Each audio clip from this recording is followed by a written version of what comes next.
Environment అంటే పరిసరాలు. మనపై మన పరిసరాలు చాలా ప్రభావితం చూపుతాయంట. అందుకనే తెలుగులో ఒక సామెత ఉంది. 6 నెలలు సహవాసం చేస్తే వాళ్ళు వీళ్ళవుతారని. ఇదిగో ఈరోజు మనం ప్రతిరోజు మాట్లాడే వ్యక్తి, మనం ప్రతిరోజు వినే విషయాలు, మనం ప్రతిరోజు చూసే విషయాలు మన జీవితాన్ని చాలా ప్రభావితం చేస్తాయి. అందుకనే ప్రభు మనందరం కూడా వాటి విషయంలో చాలా జాగ్రత్తగా ఉండాలి అని చెప్పి ఈరోజు మనతో మాట్లాడుతూ ఉన్నాడు. మరి ఈ రోజును దేవుని వాక్యదంతో ప్రారంభిద్దామా?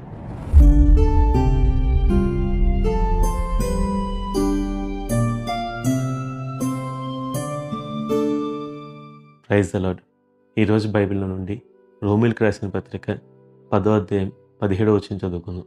దానిలో ఇలా ఉంటుంది: కాగా వినుట వలన విశ్వాసం కలుగును, వినుట క్రీస్తుని గురించిన మాట వలన కలుగును. చూసారా, ఇక్కడ పౌలు గారు వినడాన్ని బట్టి మనకు విశ్వాసం కలుగుతుందని, ఆ వినే విషయం క్రీస్తుని బట్టి కలుగుతుంది అని అంటున్నారు. అయితే ఈరోజు మీరు దేని గురించి వింటున్నారు? అసలు ఎవరితో మీ సహవాసం చేస్తున్నారు? ఈ విషయాన్ని బాగా పరీక్షించుకోండి. ఎందుకంటే సంఖ్యాకాండం 13వ అధ్యాయంలో ఒక సందర్భం ఉంటుంది. దాని గురించి ఈరోజు చర్చించుకుందాం. మొదటగా ఇక్కడ మోషే కానాన్ దేశాన్ని వేగి చూడడానికి 12 మంది ఇశ్రాయేలీయుల్ని 12 గోత్రాల్లోంచి ఎన్నుకుని వాళ్ళను వేగి చూడమని పంపించాడు.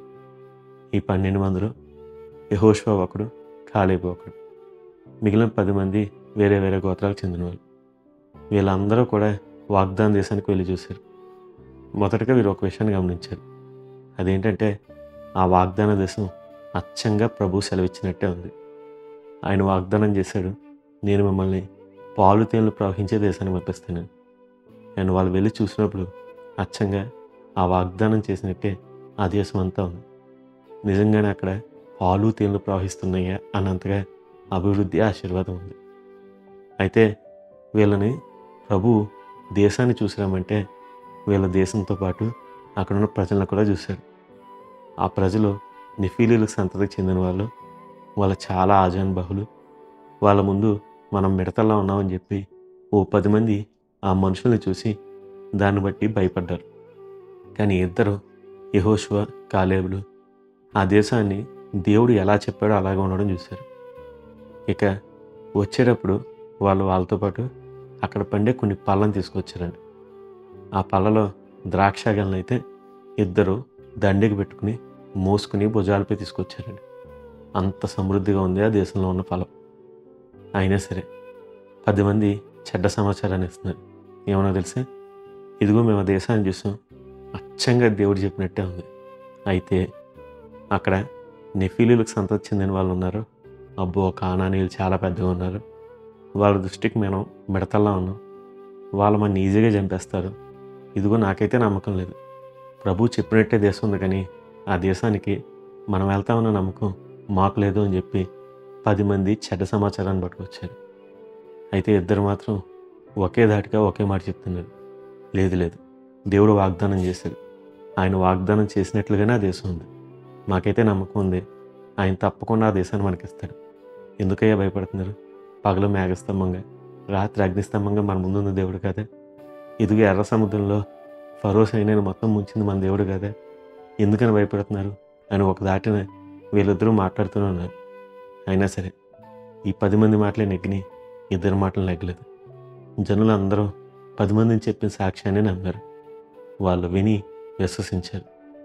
దేవుడు చెప్పిన వాగ్దానాన్ని కాక 10 మంది చెప్పిన సాక్ష్యాన్ని. ఏమైందో తెలుసా? 10 మంది నమ్మినట్టే 10 మందికి జరిగింది. ఆ 10 మందిని నమ్మిన వారికి జరిగింది. ఇద్దరు నమ్మారు, అదే వాళ్ళిద్దరికీ జరిగింది. ఏం జరిగిందో తెలుసా? 10 మంది ఆ దేశానికి మనం వెళ్ళము అన్నారు. వెళ్ళడానికి ముందే చేస్తా ఉన్నారు. అచ్చంగా అలాగే 10 మంది చచ్చారు.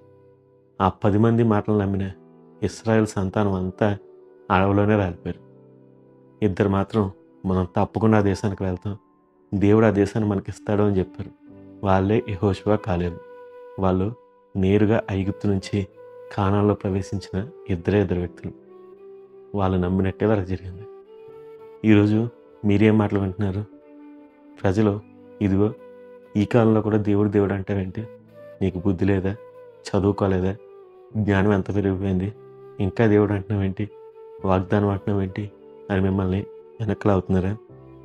వాళ్ళ మాటలు కానీ బహుశా మీరు నమ్ముతున్నారా? అయితే వినండి, మీరు ఏది నమ్మితే అదే జరుగుద్ది. నా దేవుడు సమర్థుడు, నా కోసం ఆయన ఏమైనా చేయగలడు. ఇదిగో నేను విశ్వాసంతో ఈ కొండను వెళ్ళి సముద్రంలో పడమంటే అది పడుతుంది అని నా ప్రభువు నాతో చెప్పాడు అని తెగించి ఇతరులకు చెప్పేంత విశ్వాసం మీకుందే?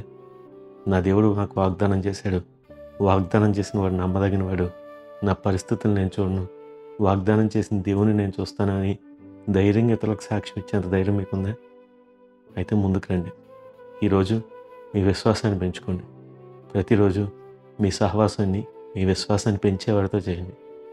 దేవుని మాటలు వినండి, దేవుని కార్యాలను చూడండి.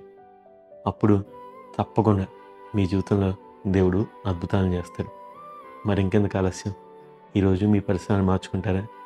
అవిశ్వాసులతో కాక విశ్వాసులతో జోడిగా ఉండి దేవుని వాక్యంలో వేరుపడుతూ ఉంటారా? అట్టి గొప్ప ధన్యత దేవుడు మనందరికీ దయచేయను గాక. God bless you.